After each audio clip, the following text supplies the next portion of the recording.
እናትሽ የለችም እንዴ?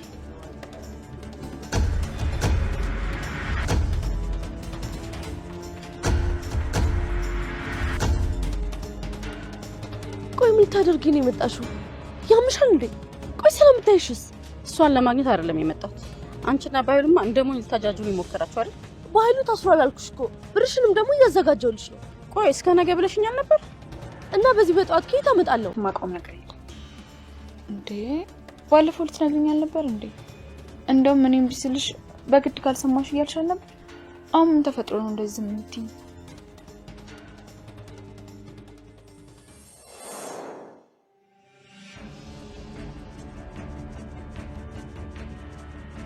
እቺ ሴትዮ ለብሌነቱን ለመናገር ነው እንዲመጣችሁ? የሆነ ነገርማ ማድረግ አለብኝ። አዎ መጣልኝ።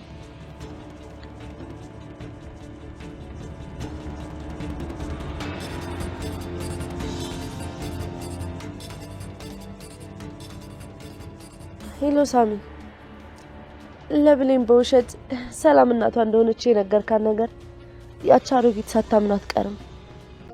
አንቺ እኮ አሰሪ ነሽ፣ እንደፈለግሽ ማድረግ ትችያለሽ። እኔ ባንቺ ስር ያለው ባሪያ አይደለም እንዴ? እባክሽ ብሌን፣ በቃላቶች አታቁሲኝ እባክሽ።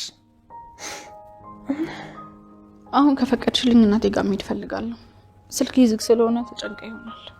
ያው መታ እንዳትጠይቀኝም አንቺ ከልክለሻታል።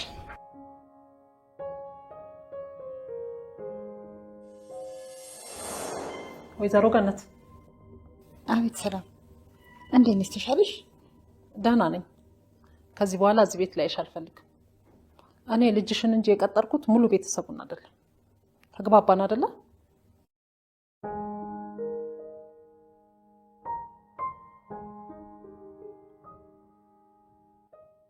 እሺ ወይዘሮ ሰላም። እንዴ እትዬ፣ ይኸውልሽ ሰላም ውድ የቻናሌ ቤተሰቦች እንዲሁም የአደራ ድራማ ተከታታዮች እንዴት ናችሁልኝ? እንኳን ወደ ቻናሌ በሰላም መጣችሁ። አደራ ድራማ እንግዲህ ብሌን የሰላምን ወንጀል ለፖሊስ እነግራለሁ ብላ ስልኳን አንስታ ወደ ፖሊሶች ደውላ ነበረ። ነገር ግን ሰላም በተደጋጋሚ እባክሽ ብሌን፣ እኔ አውቄ አይደለም ይሄን ነገር ያደረኩት፣ እባክሽን ለፖሊስ እንዳሳልፈሽ እንዳሰጭኝ እያለች ለምናት ነበረ። ፖሊሶች ጋር ከደወለች በኋላ ሰላም የለመነቻት ቃላቶች ሁሉ እየመጡ ውስጧን ይረብሸው ስለጀመረ እንግዲህ በስህተት ነው ይቅርታ ብላ ለፖሊሶቹ ምንም አይነት መረጃ አልሰጠቻቸውም ማለት ነው። እናም እንግዲህ በዚህ የተነሳ በተደጋጋሚ እንደውም ፖሊሶቹ ደግሞ ደውለው ወንጀልን መደበቅ በሕግ ያስቀጣል፣ ስለዚህ ሆን ብለሽ አይደለም የደወልሽው ስራይ ብለሽ ነው እና ተናገሪ ቢሏትም ብሌን ግን ምንም አላውቅም ተሳስቼ ነው ብላ እንግዲህ ስልኩን ዘግታባቸው ነበረ። እና እንግዲህ በዚህ ቅጽበት ይሄ ስልክ ቁጥር የማን ነው ብለው ያው ታውቃላችሁ እንግዲህ የእነሱ ስራቸው ነው። ካጣሩ በኋላ እንግዲህ የብሌን የእናቷ በእናቷ ስም የወጣ ሲም ሆኖ ተገኝተዋል ማለት ነው። እንግዲህ ብሌን ወይ አልተናገረች ወይ ዝም አላለች። በእውነት ለመናገር ከሆነ ተናግራ ቢሆን ሰላምን ነጻ ታወጣት ነበረ። አልማዝ የምትባለውን ሴትዮ ገለው እንደቀበሯት ብትናገር ኑሮ እንግዲህ በምርመራው የአልማዝ አለመሞት ይገኝ ነበረ ማለት ነው። ያው የት እንደቀበሯት ሲያዙ ሲጠየቁ ያኔ እውነቱ ይወጣ ነበረ፣ ሰላምም ነጻ ትወጣ ነበረ። ነገር ግን ብሌን ይሄን ነገር ደፍራ ማድረግ አልቻለችም። ሰላም እንግዲህ ቃል ራሷን ታጠፋለች ይህን ነገር ካደረግሽ እያለች። እውነት ለመናገር ከሆነ ምን ማለት ነው? የሰውን ነፍስ ያክል ነገር አጥፍተው ምንም እንዳልተፈጠረ በጣም አይከብድም? እንዴት ነው ነገሩ? የሆነ እኮ ቢንቢ የገደሉ እኮ ነው የሚመስሉት። ሰውን ያክል ነገር ገድሎ ማለት ተጠያቂ በህግ ብቻ አይደለም በቤተሰብ ራሱ ተጠያቂ መሆን አለና ሰላም ምን አስባ ነው?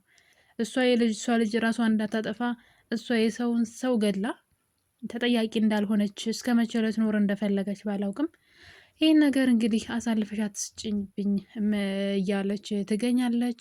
ነገር ግን ብሌን የጀመረችውን ጨርሳ ቢሆን ኑሮ እንደደወለች ለፖሊሶቹ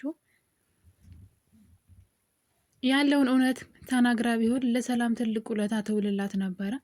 ለጊዜው ሰላም ብትታሰርም ነገር ግን ነፃ መውጣቷ አይቀርም። ምክንያቱም እውነቱ ምርመራው ሲደረግ እውነቱ ስለሚወጣ ብዬ ነውና እንግዲህ ብሌን ሀሳቧን ቀይራ ምንም ነገር ሳትነግራቸው ቀርታለች። እነሱም ደግሞ ይህን ነገር እንደ ቀላል አላዩትም። ምርመራቸውን ቀጥለዋል። ለምንድን ነው ይህ ስልክ የተደወለው ብለው ስልኩን የደወለውን ሰው ማንነት ማጣራትን ቀጥለዋል። ሌላው እንግዲህ አልማዝ ናት።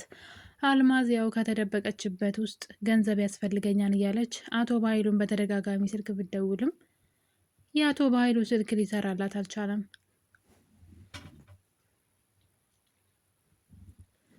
በመጨረሻም ቃል ጋር ደውላ አቶ በኃይሉ ስልክ እንዲያነሳላትና እስከ ነገ 200 ሺህ ብር እንዲያስገባላት ያለዛ ግን ሰላምን መታ እንደምታገኛትና ብዙ ነገር የምትነግራት ነገርም እንዳለ ብዙ ሚስጥራቸውን ስለምታውቅ ማለት ነው። ለምሳሌ ቃል የእሷ ልጅ እንዳልሆነች ታውቃለች። ብሌን ትክክለኛ ልጇ እንደሆነች ታውቃለች። ቃልና አቶ በኃይሉ ተመሳጥረው የእሷን ሀብት ሊወስዱ እንደሆነ ይህን ሁሉ ታውቃለች። ስለዚህ የሆነ ሰው ሚስጥራችሁን አወቀ ማለት ሌላ ሶስተኛ ወገን ወይም ሁለተኛ ወገን ማለት ነው። በዛ ሚስጥር እናንተ ራሳችሁ ባጠመዳችሁ ወጥመድ ማለት ነው እናንተን እያስፈራሩ ህይወታችሁን ሲኦል ነው የሚያደርጉት። ልክ እንደ አልማዝ ማለት ነው። አልማዝ እንግዲህ ተመችቷታል። ሙታለች ተብላ ሰላምን እንደዚህ እያሳበዷት ማለት ነው። እንግዲህ ያችኛዋ ደግሞ ገንዘብ ትቀፍላቸዋለች እና እንግዲህ አልማዝ ገንዘብ አምጡ እያለች ነው። በነገራችን ላይ አልሞተችም የሚለው እስኪታወቅ ድረስ እነሱ እስከሚፈልጉት ጊዜ ድረስ አልሞተችም የሚለው ቃል ማን ነው ሙታለች የሚለውን ቃል ለሰላም እስከ ማሳመን እስካለባቸው ጊዜ ድረስ ለአልማዝ ገንዘብ መክፈል ግዴታቸው ነው። የፈለገችውን የመጠየቅ መብት አላት በነገራችን ላይ። ያለዛ ደግሞ በሚስጥራቸው ታስፈራራቸዋለች። ስለዚህ አልማዝ ያንን ነው እየተጫወተች ያለችው አሁን ላይ እራሳቸው ባዘጋጁት ሜዳ ላይ እሷ እየተጫወተችባቸው ትገኛለች። ነገር ግን የአቶ በኃይሉ ስልክ በተደጋጋሚ ብትሞክረው እየሰራላት አይደለም። በዚህም የተነሳ እንግዲህ ቃል ጋር ደውላ ማስፈራሪያ ያስቀምጣለች። እስከ ነገ ድረስ 200 ሺህ ብር እፈልጋለሁ፣ ያለዛ ግን መጥቼ ሚስጥራችሁን ሁሉ ለሰላም እነግራለሁ ብላ ማስጠንቀቂያ ትሰጣታለች። ሰላምም እንግዲህ ምን ማድረግ እንዳለባት ግራ ስለገባት ሳሚ ጋር ደውላ ነበረ እና ሳሚ አቶ በኃይሉ ማታሰር አልነበረብኝም፣ በጣም ቸኩዬ ነው ይህን ነገር ያደረግኩት ብላ ስትነግረው አንድ ነገር ትዝ አለው። ምን ያለበት ምን አይችልም ይባላልና እዛ ፍላሽ ውስጥ የራሱ የሰራው ብዙ ወንጀሎች አቶ በኃይሉ ጋር ሆኖ ማለት ነው የሰራቸው ጉዶች እዛ ፍላሽ ላይ እንዳላወቀ አቶ በኃይሉን ቃል እንዴት አሳሰረችው የሚለው ነገር ሲያስበው በፍላሹ ምክንያት እንዳሳሰረችው ገብቶታል። አሁን ላይ ቃልን ለራሱ እየፈራት ነው።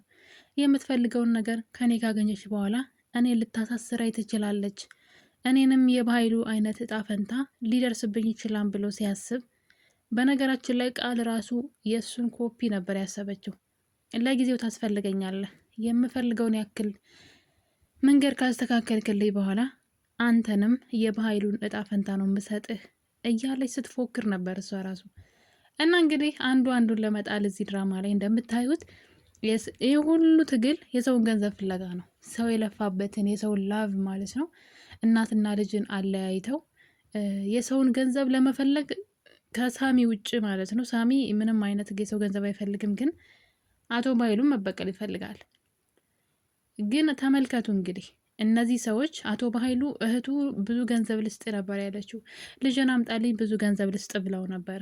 ነገር ግን ሲስገበገብ ስንት ሰው በዙሪያው አመጡ አሁን ላይ ገንዘብ እያወጣ እንደሆነ ተመልከቱ። ከሰላም 5 ሳንቲም አልወሰደም እስካሁን። ለምሳሌ አልማዝን ቀጥሮ የሚከፍላት እሱ ነው። ለቃልም ቀጥሮ የሚከፍላት እሱ ነው። አያቸዋ ለዚህ ጋር ዙሪያውን ለተንኮል ያዘጋጃቸውን ሰዎች ሁሉ በገንዘብ ነው፣ በነፃ አይደለም የሚሰሩለት። ስለዚህ ራሱ ባጠመደው ወጥመድ ራሱ ነው እየወደቀ ያለው ማለት ነው። ነገር ግን እህቱ የምትሰጠውን ገንዘብ የፈለግከውን ያክል እሰጣለሁ ብለው ቢወስድ በሰላም ልጇን ቢሰጣት ብሌል ትክክለኛ ልጇ እንደሆነች ቢነግራት መልካም ነበረ። እሱ ግን ከዛ በተቃራኒው ሲስገበገብ እንግዲህ ባዶውን ሊቀር ነው። ጭራሽ መጨረሻው እስር ቤት መበስበስ ብቻ ነው። የዚህ ሁሉ ተንኮል ውጤቱ መጨረሻ ላይ እስር ቤት መግባት ነው፣ ሌላ ነገር የለውም። ቃልም እንግዲህ የእሷን ገንዘብ ለመፈለግ ሁሉንም ጥላ እሷ ማሸነፍ ትፈልጋለች። እና ይህን ሁሉ ነገር እያደረገ ያለው እንግዲህ የሰላም ገንዘብን ነው። ሰላም በጣም የዋህነት ታበዛለች። ይህ ሁሉ ነገር እየተደረገ ቢያንስ ብሌን የቤት ሰራተኛዋ ሆና ይህን ሁሉ ሚስጥር ስታውቅ፣ ሰላም ግን አንድም ነገር ስለ ራሷ አታውቅም። ቤቷ ውስጥ ምን አይነት ድራማ እየተካሄደ እንደሆነ አንዱንም ነገር ልብ እያለች አይደለም። በተለይ ቃል የምታደርጋቸው የምታሳያቸው ሪያክሽኖች ችግር እንዳለ እንድትጠራጠር ያደርጋት ነበረ። በተለይ እዚህ ቀደም ደግሞ በኃይሉ ባክሽ አትጃጃይ፣ እሷ ያንቺ ትክክለኛ ልጅ አይደለችም ብሏት ነበረ። በዛ ላይ ደግሞ ቤተሰቦችሽ እነማን ናቸው? የት ነው ያደግሽው? እያለች ብዙ ነገር መጠየቅና ማጣራት ነበረባት። የልጅን ፍቅር ስላላትና ልጇ ስትናፍቃት ስለኖረች ብቻ ልጅሽ ነይ ብላ ስትመጣ ተቀበለቻት። በዛ ላይ ቤት ውስጥ የምታደርጋቸው ነገሮች ሁሉ የምትሆነው የምትፈራው ነገር የተደበቀ ማንነት እንዳላት በግልጽ ይታወቃል። ሰላም ግን ይህን ነገር እያስተዋለች አይደለም። እንግዲህ ቃል አቶ በኃይሉ ማሳሰር አልነበረብኝም፣ ቢያንስ ያልማዝን ነገር እስኪያስተካከልልኝ ድረስ እንዳይታሰር ማድረግ ነበረብኝ ብላ ስታወራ፣ በእርግጥን የምፈልገው እዛው ቁንጫ እየበላው ሲሰቃይ እንዲኖር ነው ስትል ነበረ። ሰላም በጆሮዋ ነው የሰማቻት። ነገር ግን ወዲያው ነበር በእንባዋ ያታለለቻት። ምክንያቱም በኃይሉን ወንድሜ ነው ወይ እንደዛ የምትይው ስትላት፣ እንዴት እኔ አጎቴ እንደዛ አድርጋለሁ እናቴ ብላ እያለቀሰች ማለት ነው እየተነፋረቀች ሰላምን አንጀቷን በመብላት እንግዲህ የሰማችውን ነገር ሰላም እንዳታምን ጀሮዬ ዝም ብሎ ነው ቃዥቶ ነው ብላ እንድታስብ ስታደርጋት እያየን ነው። እና ሰላም ነቃ ማለት አለባት። ብዙ ነገር በዙሪያዋ እየተካሄደ እያየች ለምን ነቃ እንደማትል አላውቅላትም። ሌላው ደግሞ እንግዲህ ቃል አንድ ተንኮል አስባለች። እዚህ ቀደም ለብሌን እናት ደውሎ ሳሚ ሰላም ያንቺ ትክክለኛ እናት ናት ብሎ እንደተናገረ ያው ለብሌን እናት ማለት ነው ለወይዘሮ ገነት እና ይህን ነገር አሁን ላይ ማስተባበል ይፈልጋሉ። በተደጋጋሚ እንግዲህ ወይዘሮ ገነት ለሰላም ይሄን ነገር ለመናገር እንዲሁም ለብሌን ይሄን ነገር ለመናገር በተደጋጋሚ እየሞከረች ነበረ። እናም ቃል ደግሞ ይሄን ነገር እንግዲህ እንዳይሆንና እንዳትነግራት ትፈልግ ነበረ። በመጨረሻም እንግዲህ ቃል አንድ ቀን ወደ ወይዘሮ ሰላም ቤት ገነት እየሄደች ነበር ይህን ነገር ልትናገር ማለት ነው። ልጅሽ እንግዲህ እናትና ልጅ ናችሁ ብላ ልታበስራቸው ፈልጋ ነበረ። ይህን ነገር እንግዲህ ቃል ስታይ ቀድማ ወደ ግቢ በመግባት በሩ ከውጭ ነበር ያየቻት ገነትን ተደብቃ በሩ ስር ስልክ ማውራት ትጀምራለች። እናም ገነት ድንገት በሩ ላይ ትደርስና ቃል የምታወራውን ነገር ታዳምጣታለች። ስማኝ ማነህ ብላ እንግዲህ ስሙን ጠርታ ማለት ነው ሲሳይ ሳሚ ማለት ነው ይቅርታ፣ ለሳሚ የደወለች መስላ በባለፈው እኮ ለገነት የውሸት እናቷ ናት ብለህ ሰላም እንደነገርካት ሰማሁኝ። እናም እንግዲህ ያች የብሌን አሳዳጊም እውነት መስሏት ይህን ነገር ለሰላም ልትነግራት ወደ ሰላም ቤት እኮ እየመጣች ነው ብላ ነገሩ ውሸት እንደሆነ እንዲመስል ብላ ማለት ነው እንግዲህ ለወይዘሮ ገነት እንድትሰማ ታደርጋለች። ወይዘሮ ገነት ነገሩ ውሸት እንደሆነ አውቃለች ማለት ነው አሁን ላይ። ብሌንም እንግዲህ ስለ እናትሽ እነግርሻለሁ ያልሽውን ነገር ንገሪ ብላ ወደ አሳዳጊ ቤቷ ሄዳ ነበረ። ነገር ግን ወይዘሮ ገነት ምንም የምነግርሽ ነገር የለም ውሸት ነው ብላ ነገሩን አድበስብሳባታለች መልሳ። እኔ ግን ለምን እንደዚህ እንደሚሆን ምንም እየገባኝ አይደለም። ወይዘሮ ገነት ነቃ ማለት አለባት። አቶ በኃይሉ በተደጋጋሚ እየመጣ እሷን ለመግደልና ልጇን ለመግደል እንደሞከረ ታውቃለች። በጣም ብዙ ነገር እያደረጋት ነው። እሱ ሰው ደግሞ የሰላም ወንድም ነው። ታዲያ ለምንድን ነው ነቃ ማትለው? እዚህ ቀደም በተደጋጋሚ ከሰላም እንዳትደርስና ልጇም እዛ ቤት እንድትወጣ ሲያደርግም አይታለች። ምንድነው ነገር ብላ አትጠረጥርም እንዴ? እኔ ምንም እየገባኝ አይደለም። ነገር ግን አሁን ላይ እሷ እንደዛ እንድታስብ አድርገዋታል ማለት ነው። ውሸት ነው የሰማሁት ነገር ሁሉ የውሸት እንደባለፈው የብሌንን ልብ ለማቆም ስለፈለጉ እንጂ ነገሩ ውሸት ነው ብላ ብሌን ብጠይቃትም እንግዲህ ልትነግራት ፍቃደኛ አይደለችም ማለት ነው። በዛ ላይ አሁን ላይ ብሌንና ሰላም ታርቀዋል። ብሌን የደወለችበት የፖሊስ ጣቢያ ምርመራ እንግዲህ ወደ እናቷ ዙሯን ማለት ነው። በመጨረሻም እንግዲህ ፖሊሶቹ ወደ ወይዘሮ ገነት ቤት መጥተዋል። በሰዓቱ ብሌን ከእናቷ ጋር አብራ ቁጭ ብላ ነበረ። እናም እንግዲህ በስልክ ደውለው መረጃ ልጠቁም ነው የወንጀል መረጃ ብለው በመጨረሻ ግን ተሳስቼ ነው ብለዋል። ስለዚህ ያው በቤት ቁጥራቸውና ሲማቸውን ባወጡበት አድራሻ ነው እንግዲህ የተገኙት ማለት ነው። ሲሙ የብሌን ቢሆንም እናትየዋ ስላወጣችው እናትየዋ ናት አሁን ላይ በቁጥጥር ስር የዋለችው። እና እንግዲህ በመጨረሻም ፖሊሶቹ መጥተው ትናገሪያለሽ ወይ የጠቆምሽው ነው ወንጀል ቢሏትም እሷ ግን ነገሩን አልናገርም በማለቷ ወይዘሮ ገነት እስር ቤት ገብታለች። ይሄ ነገር ግን ወደ ሌላ እየሄደ ይገኛል። አሁን ላይ ሰላምን ለማሰቃየት እየተመቻቸው ነው። እንግዲህ ቃል ወይዘሮ እናቷን ሰላምን ማለት ነው በጣም ብዙ ብር ፈልጋለሁ ብላ ያስፈልገኛል 200 ሺህ ብር ስጭኝ እያለቻት ትገኛለች።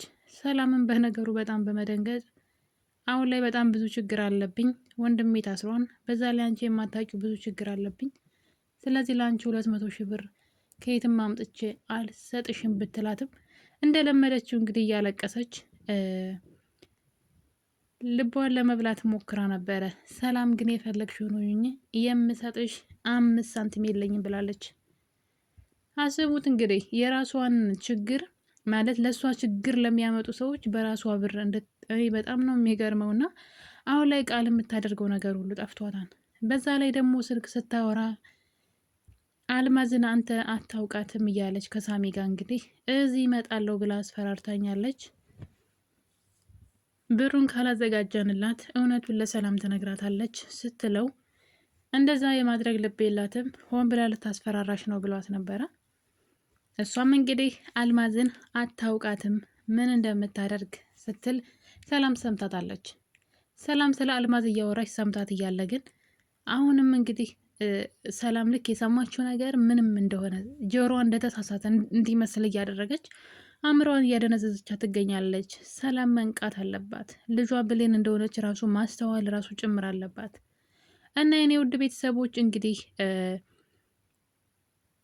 አልማዝ ወደ ሰላም ቤት ሄዳለች። ራሷን ሸፋፍና የሰላምን ቤት በራ አንኳኩታለች።